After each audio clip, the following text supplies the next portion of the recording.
DayZ is one of those games that leaves players questioning if they should finally take the leap. And although its learning curve can make a grown man cry, there are things that can help you decide if now is the right time to play. And here, I'm going to go through them. If you liked the video, please leave a like or a subscribe. It really helps me out. But without further ado, let's get into the video. I'm hungry and there's no fruit. Oh, shit.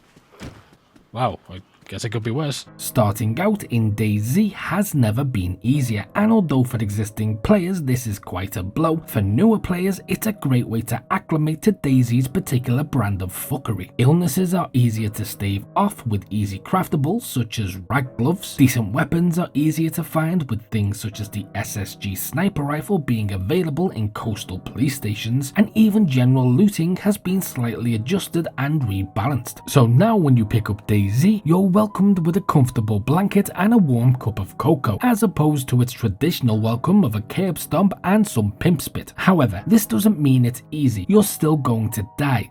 A lot. But it's similar to the Fast and Furious movies. Death of a character means nothing, because nobody really dies in perpetuity, and everybody respawns in a later movie. Well, not everyone.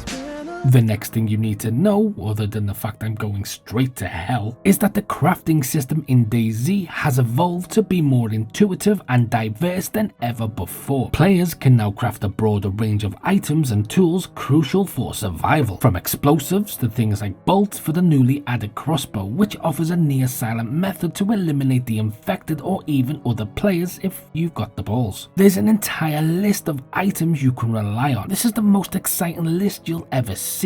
Next to the Epstein one. What the hell is wrong with me today? Next is it's now more easy than ever to find friends, especially if you're a billionaire with an island filled with children.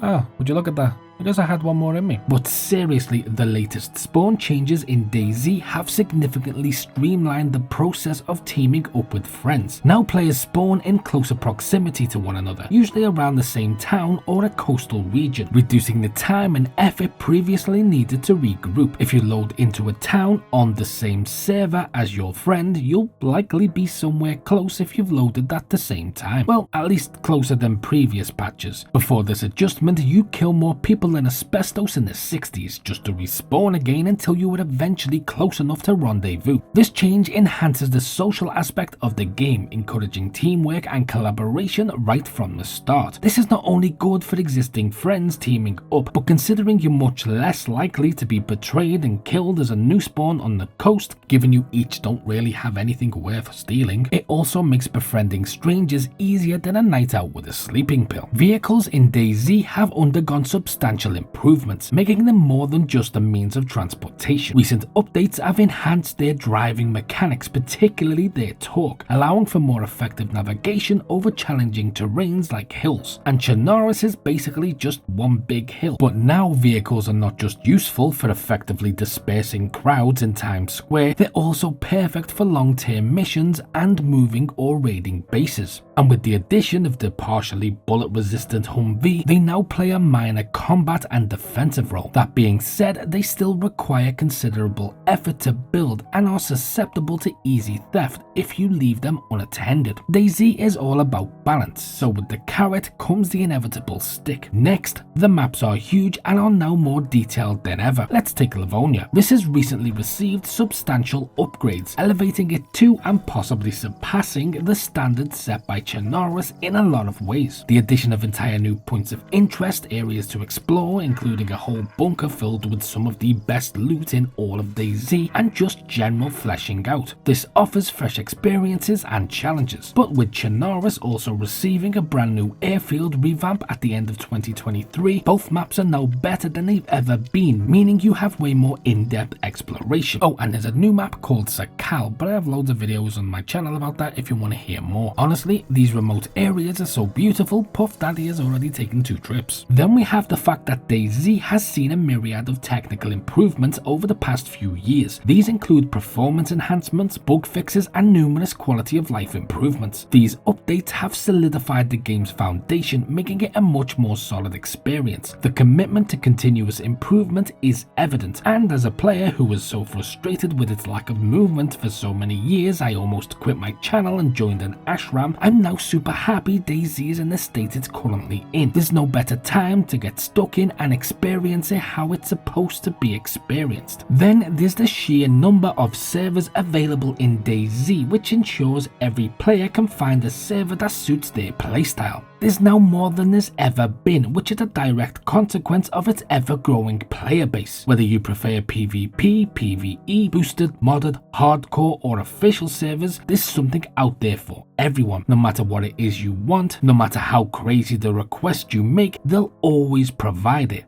Oh my god, I'm back to the list. But for even more DayZ content, click on this video here. Or for something else the YouTube gods think you'll like, click on this one. And as always, until next time.